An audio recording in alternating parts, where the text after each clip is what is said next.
Malam tanggal 1 Mei tahun 1945, sekitar jam 22:30, alunan Simfoni Anton Bruckner yang disiarkan Radio Hembat tiba-tiba diinterupsi oleh pengumuman yang sangat menggemparkan, bukan hanya di Jerman, namun seluruh dunia, pengumuman tentang kematian Adolf Hitler.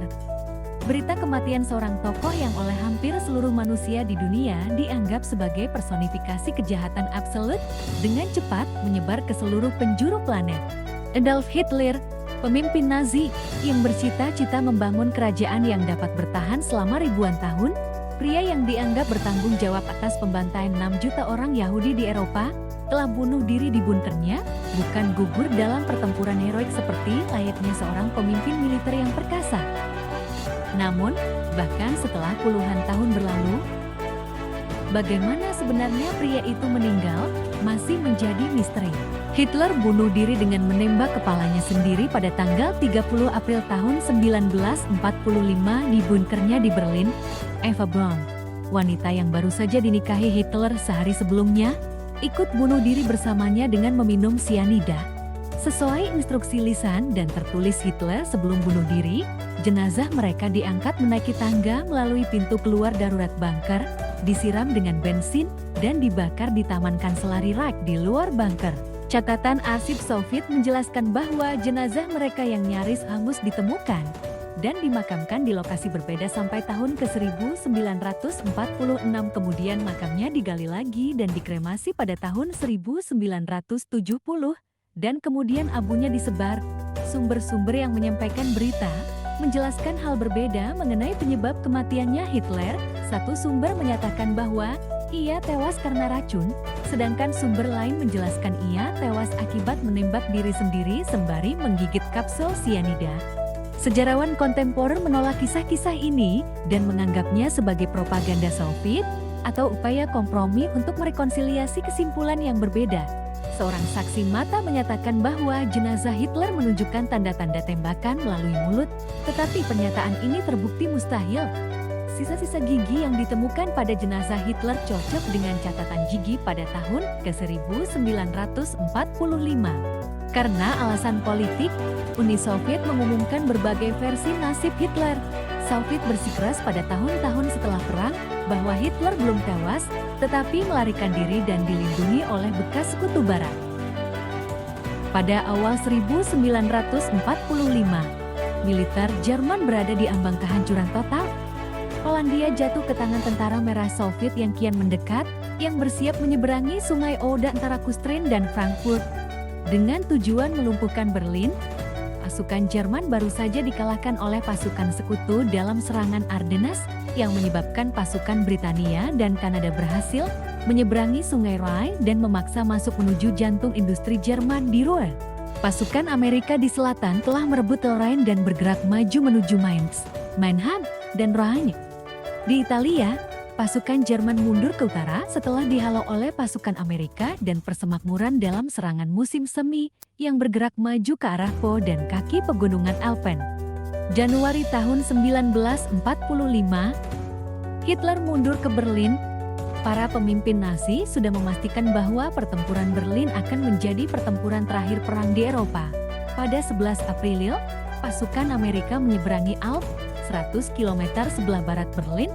Pada 16 April, pasukan Soviet di timur melintasi Oder dan memulai pertempuran Shiloh Heights, garis pertahanan terakhir yang melindungi Berlin di sisi timur.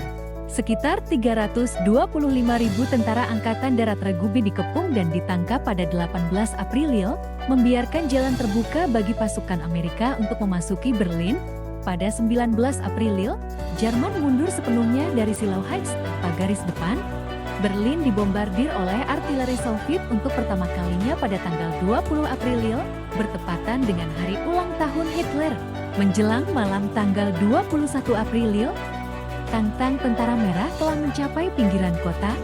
Dalam rapat sore hari tanggal 22 April, Hitler marah besar ketika diberitahu bahwa perintah yang ia keluarkan sehari sebelumnya untuk Jenderal SS Felix Steiner agar detasemen Angkatan Darat sana melakukan serangan balik tidak dipatuhi. Hitler melontarkan umpatan mengenai pengkhianatan dan ketidakmampuan komandannya yang memuncak dalam sebuah pernyataan. Untuk pertama kalinya, bahwa Jerman sudah kalah perang. Hitler mengumumkan ia akan tetap tinggal di Berlin dan berencana menembak dirinya sendiri. Masih pada hari yang sama, ia bertanya kepada Dr. SS Dr. Werner Haas mengenai metode bunuh diri yang paling dapat diandalkan. Haas menyarankan metode pistol dan racun yang menggabungkan dosis cyanida dengan tembakan ke kepala. Pemimpin Luftwaffe Reichsmarschall Hermann Göring mengetahui hal ini dan mengirim telegram pada Hitler, meminta izin untuk mengambil alih kepemimpinan Reich sesuai dengan dekret Hitler 1941 yang menyebutkan ia sebagai penggantinya.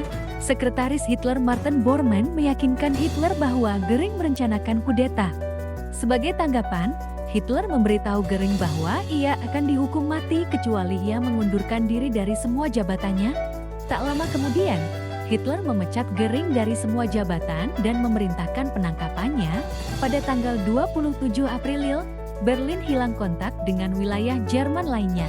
Komunikasi radio yang aman dengan unit pertahanan terputus, komunikasi staf komando di bunker bergantung pada saluran telepon untuk menyampaikan instruksi dan perintah, dan pada radio publik untuk mengetahui berita dan informasi. Pada 28 April, Hitler menerima laporan BBC yang disadur dari Reuters, menyatakan bahwa Reichsführer SS Heinrich Himmler telah ditawari penyerahan diri oleh Sekutu Barat. Tawaran tersebut ditolak. Himmler menyatakan kepada Sekutu bahwa ia memiliki wewenang untuk menegosiasikan penyerahan diri, dan Hitler menganggap hal ini sebagai pengkhianatan. Sore itu, kegusaran dan kegetiran Hitler meningkat menjadi kemarahan terhadap Himmler. Hitler memerintahkan penangkapan Himmler dan menembak perwakilan SS Himmler di markas Hitler, Hermannfegelein. Pada saat yang bersamaan, tentara merah telah mendekati Potsdamer Platz, yang mengindikasikan mereka sedang bersiap menyerbu Kanselarei.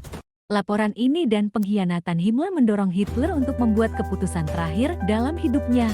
Tengah malam tanggal 29 April, ia menikahi Eva Braun dalam sebuah upacara sederhana di ruang peta Abwehrbunker. Hitler kemudian menggelar acara sarapan pernikahan sederhana dengan istri barunya. Tak lama setelah itu, ia membawa sekretarisnya Trodel Jung ke ruangan lain dan mendikte pernyataan dan surat wasiat terakhirnya. Wasiat Hitler meliputi instruksi yang harus segera dilakukan setelah kematiannya, dengan Laksamana Muda Karl Dönitz dan Joseph Goebbels menggantikannya sebagai kepala negara dan kanselir. Ia menandatangani dokumen tersebut pada pukul 4 pagi. Sore hari tanggal 29 April, Hitler mengetahui bahwa sekutunya, Benito Mussolini, telah dieksekusi oleh partisan Italia. Jenazah Mussolini dan kekasihnya, Clara Petacci, digantung terbalik di hadapan khalayak yang mengejek. Jenazah mereka diseret dan dibuang ke selokan. Peristiwa ini diduga semakin memperkuat tekad Hitler untuk tidak membiarkan dirinya atau istrinya menjadi tontonan, seperti yang telah ditulis sebelumnya dalam surat wasiatnya. Meragukan kemanjuran kapsul cyanida yang diberikan oleh Dr. SS Dr. Ludwig Stampfeger, Hitler memerintahkan Dr. Haas untuk mengujinya pada Blondie, anjing peliharaannya, yang kemudian mati. Hitler dan Braun hidup bersama sebagai suami istri di dalam bunker selama kurang dari 40 jam. Pada pukul 1 dini hari tanggal 30 April, Jenderal Wilhelm Keitel melaporkan bahwa semua pasukan yang diandalkan Hitler untuk menyelamatkan Berlin telah dikepung atau ditangkap. Kira-kira jam 2:30, Hitler muncul di koridor bersama sekitar 20 orang, kebanyakan wanita, yang berkumpul untuk menyampaikan perpisahan terakhir. Ia ikut mengantar dan berjabatan tangan dengan masing-masing orang sebelum masuk ke kamarnya. Menjelang fajar, ketika tentara Soviet berjarak kira-kira 500 meter dari bunker, Hitler mengadakan rapat dengan Jenderal Helmut Wedeling, Komandan Daerah Pertahanan Berlin. Ia mengatakan kepada Hitler bahwa pasukan Jerman mungkin akan kehabisan amunisi pada malam itu, dan pertempuran di Berlin akan berakhir dalam waktu 24 jam ke depan. Wedeling meminta izin Hitler untuk melarikan diri. Ini adalah permintaan yang sebelumnya gagal ia ajukan. Hitler tidak menjawab, dan Wedeling kembali ke markasnya di Vendelblok. Kira-kira pukul 13, ia menerima izin Hitler untuk melarikan diri malam itu. Hitler, dua sekretaris, dan juru masak pribadinya kemudian makan siang. Setelah itu Hitler dan Braun mengucapkan selamat tinggal kepada para staf dan sesama penghuni Abwehrbunker, termasuk Bormann, Goebbels dan keluarganya, sekretaris, dan beberapa perwira militer. Sekitar jam 14:30, Adolf dan Eva Hitler masuk ke ruang kerja pribadi Hitler. Beberapa saksi mata melaporkan bahwa mereka mendengar suara tembakan keras kira-kira jam 15:30. Setelah menunggu beberapa menit, pelayan Hitler, Heinz Lynch, membuka pintu ruang kerja ditemani oleh Bormann di sisinya. Lynch kemudian menyatakan bahwa ia mencium aroma almond terbakar yang merupakan aroma umum asam prosik, bentuk cair hidrogen sianida. Ajudan Hitler, Otto GNC, memasuki ruang kerja dan menemukan dua jenazah di sofa. Eva dengan kedua kaki terangkat berada di sebelah kiri Hitler dan rebah di sisinya. GNC menyatakan bahwa Hitler duduk, darah tergenang, dengan darah menetes dari pelipis kanannya. Ia menembak dirinya dengan pistolnya sendiri. Sebuah pistol Walther PPK ke-7,65. Pistol tersebut tergeletak di kaki dan menurut Rokus Mesh, kepala Hitler terbaring di atas meja di depannya. Darah mengucur dari dagu dan pelipis kanan Hitler dan menciptakan noda besar di lengan kanan, sofa, dan menggenang di karpet. Menurut Lynch, tidak ada luka fisik yang terlihat pada tubuh Eva dan wajahnya menunjukkan seolah-olah ia tewas akibat keracunan sianida. GNC dan Wilhelm Monkey menyatakan dengan tegas bahwa semua orang luar dan orang-orang yang bertugas dan bekerja di bunker tidak memiliki akses ke tempat tinggal pribadi Hitler pada saat kematian mereka. GNC meninggalkan ruang kerja dan mengumumkan bahwa Hitler sudah tiada. Sesuai instruksi tertulis dan lisan Hitler sebelumnya, kedua jenazah diangkat menaiki tangga dan melalui pintu keluar darurat bunker ke taman belakang Kanseleri Reich. Tempat jenazah mereka disiram bensin dan dibakar. Misch melaporkan kematian Hitler pada Franz Sedley dan sibuk menelepon. Kemudian menyatakan seseorang berteriak bahwa jenazah Hitler sedang dibakar. Setelah upaya pertama menyalakan api tidak berhasil, Lynch masuk ke dalam bunker dan mengambil gulungan kertas tebal. Bormann membakar kertas tersebut dan melemparkannya pada jenazah. Ketika kedua jenazah terbakar, Bormann, GNC, Lynch, Goebbels, Erich Kempka, Peter Hagel, Jürgen Lindlof, dan Hans Reiser mengangkat tangan dengan hormat ketika mereka berdiri tepat di pintu masuk bunker. Kira-kira jam 16:15, Lynch memerintahkan Heinz Karger dan Werner Schwedel untuk menggulung karpet di ruang kerja Hitler dan membakarnya. Schwedel kemudian menyatakan bahwa saat memasuki ruang kerja, ia melihat genangan darah seukuran piring makan besar di sebelah sofa. Schwedel melihat wadah selongsong peluru, ia membungkuk dan mengambilnya dari atas karpet, kira-kira 1 mm dari pistol ke-7,65. Kedua pria tersebut menyingkirkan permadani yang berlumuran darah, membawanya ke atas tangga dan keluar ke taman Kanseleri. Di sana, permadani diletakkan di tanah dan dibakar.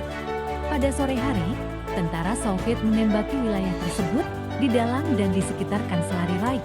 Penjaga SS kembali menyiramkan bensin untuk membakar jenazah lebih lanjut. Lynch menyatakan api tidak sepenuhnya menghanguskan jenazah karena jenazah dibakar di tempat terbuka dengan penyebaran panas yang bervariasi. Seluruh jenazah dibakar dari pukul 16 sampai ke 18,3 kira-kira jam 18:30 waktu setempat. Lindlof dan Reiser menutupi lubang sisa-sisa pembakaran. Dunia luar pertama kali mengetahui kematian Hitler dari Jerman sendiri. Pada tanggal 1 Mei, stasiun radio Reichsender Hembed menghentikan program normalnya untuk mengumumkan bahwa Hitler telah tewas pada siang itu dan memperkenalkan penggantinya, Presiden Karl Dönitz. Dönitz meminta warga Jerman untuk meratapi kematian Führer mereka yang menurutnya telah gugur sebagai pahlawan yang membela ibu kota Reich. Berharap bisa menyelamatkan tentara dan bangsa Jerman dengan menegosiasikan penyerahan diri kepada Britania dan Amerika, Dönitz mengizinkan penarikan pasukan ke barat. Taktik ini cukup berhasil, sekitar 1,8 juta tentara Jerman berhasil terhindar dari penangkapan tentara Soviet, tetapi taktik tersebut harus dibayar mahal dalam pertumpahan darah. Ketika tentara Jerman terus bertempur sampai tanggal 8 Mei. Jenderal Heinz Krebs bertemu dengan Jenderal Soviet Vasily Chuikov tepat sebelum pukul 4 pada tanggal 1 Mei. Krebs mengumumkan berita tentang kematian Hitler ketika ia mencoba menegosiasikan gencatan senjata dan membuka negosiasi damai. Stalin mengetahui kematian Hitler kira-kira jam 4:05 waktu Berlin, 13 jam setelah kejadian. Ia menuntut penyerahan diri tanpa syarat, tetapi Krebs tidak berwenang untuk melakukannya. Stalin menginginkan kepastian mengenai kematian Hitler dan memerintahkan Satuan Tentara Merah SMERSH untuk menemukan jenazahnya. Pada dini hari tanggal 2 Mei, Soviet menduduki Kanseleri Reich. Di dalam Führerbunker, Jenderal Krebs dan Jenderal Wilhelm Burgdorf bunuh diri dengan menembak kepalanya sendiri. Pada tanggal 4 Mei, sisa pembakaran jenazah Hitler, Braun, dan 2 anjing ditemukan di kawah kecil Führerbunker oleh Komandan SMERSH, Ivan Klimenko. Maka mereka digali keesokan harinya dan diam-diam dikirim ke bagian kontraspionase SMERSH tentara asal ketiga di Buch. Stalin meragukan kematian Hitler dan membatasi pelepasan informasi kepada publik. Pada 11 Mei, bagian rahang bawah jenazah diperiksa. Asisten dokter gigi Hitler, K. Thayus Hermann, dan teknisi gigi Fritz Eichmann memastikan gigi jenazah adalah milik Hitler dan Braun. Rincian autopsi Soviet dirilis kepada publik pada tahun 1968 dan digunakan oleh odontolog di UCLA untuk mengonfirmasi jenazah Hitler pada tahun ke-1972.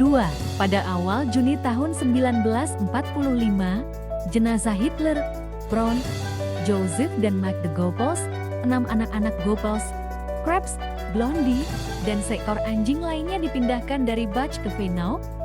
Tempat penjaga SS yang menguburkan Hitler mengidentifikasi jenazahnya. Mayat-mayat tersebut dimakamkan kembali di hutan di Brandenburg pada tanggal 3 Juni dan akhirnya digali dan dipindahkan ke fasilitas baru SMERSH di Magdeburg. Di sana, mereka dimasukkan ke dalam 5 kotak kayu dan dimakamkan pada 21 Februari tahun 1946. Pada tahun 1970, fasilitas tersebut berada di bawah kendali KGB dan rencananya akan diserahkan kepada Jerman Timur. Khawatir bahwa lokasi pemakaman Hitler yang terkenal akan dijadikan kuil neo-Nazi, Direktur KGB Yuri Andropov mengizinkan operasi membinasakan jenazah yang dimakamkan di sana pada tahun ke-1946. Tim KGB diberitahu denah penguburan yang terperinci, dan pada tanggal 4 April tahun 1970, mereka dengan diam-diam menggali 10 atau 11 jenazah yang telah membusuk. Kerangka jenazah dibakar habis dan dihancurkan, dan abunya dibuang ke Sungai Biedritz, anak sungai Elbe terdekat.